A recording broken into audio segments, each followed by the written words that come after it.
So ayan mga kadrama-rama, alam ko pong inaabangan nyo po no, yung next na mangyayari po dito sa Abot Kamay na Pangarap dahil sobrang nakaka-tense na nga po no, at saka nakaka-excite na nga din po talaga yung pinapakita talaga ni Director every episode po talaga dito sa Abot Kamay na Pangarap dahil alam naman po talaga natin ngayon mga kadrama no, dahil gusto nga talagang tuldukan ni Zoe yung katotohanan na itong si Morgana na nakilala niya na sinasabing half-sister ng mother niya ay si Morgana talaga, pero hindi po naniniwala si Zoe dahil sa lukso ng dugo po niya talagang mami niya yun at yun ay si Moira. At alam naman po talaga natin mga kadrama na itong si Zoe ay nagpunta nga po talaga doon sa bahay ng lola niya na si Miss Chantal na kung saan unang nakita niya is nakipag-usap nga po itong si Morgana as Moira doon talaga kay sa pinaka-bodyguard nga po nila. Naririnig talaga ni Zoe na may allergy daw itong si Morgana sa kamatis at saka sa eggplant.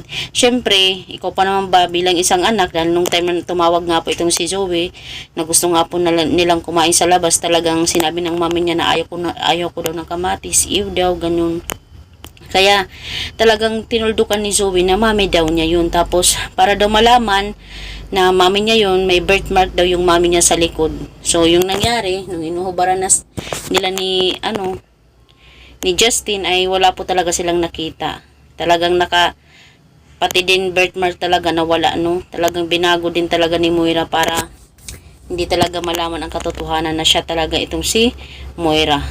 So itong si Zoe talagang so very much disappointed talaga sa kanilang mission ni Justin sa pagpunta doon sa bahay nila para malaman talaga niyan kung mami ba niya yun, pero hindi pa rin talaga siya naniniwala na hindi niya yun mami dahil nararamdaman po talaga niya lukso ng dugo kasi yun mga kadrama eh.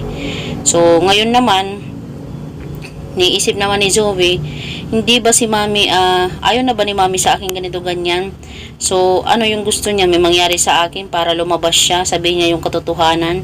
So mga kadrama, yung gagawin talaga ni Zoe tsaka ni Justin dito ay magpapanggap po talaga itong si Zoe na nabangga po talaga ng sasakyan at may nangyari sa kanya. 50-50 po siya sa hospital, mga ganito ganyan, para po yung mami niya talaga ay dumating po at isave po siya. Syempre ikaw pa naman ba pag nalaman mo na yung anak mo ay nabangga or ano yung nangyari, talagang pinaprank nga po talaga nila itong si Morgana na kung saan si Moira po talaga ito. So mga kadrama, yung mangyayari po dito ay pupunta nga po itong si Moira doon at sasabihin na niya talaga yung katotohanan po talaga dito kay Zoe. Kaya walang magagawa talaga yung lola talaga ni Moira o nanay ni Moira or yung lola ni Zoe, kasi nga ay masasabi na talaga ng katotohanan talaga ni Moira dito kay Zoe dahil nga po sa ginawa nga po talaga ni Zoe, talaga hindi na po talaga nakapag-stand itong si Moira talaga sa katotohanan no, na kailangan nilang itago na hindi siya si Moira kundi siya po ay si Morgana. So yun lang po mga kadrama, abangan na lang po natin yung next na mangyayari po dito sa Abot Kamay na Pangarap. Don't forget to please like, share, subscribe my channel. Bye!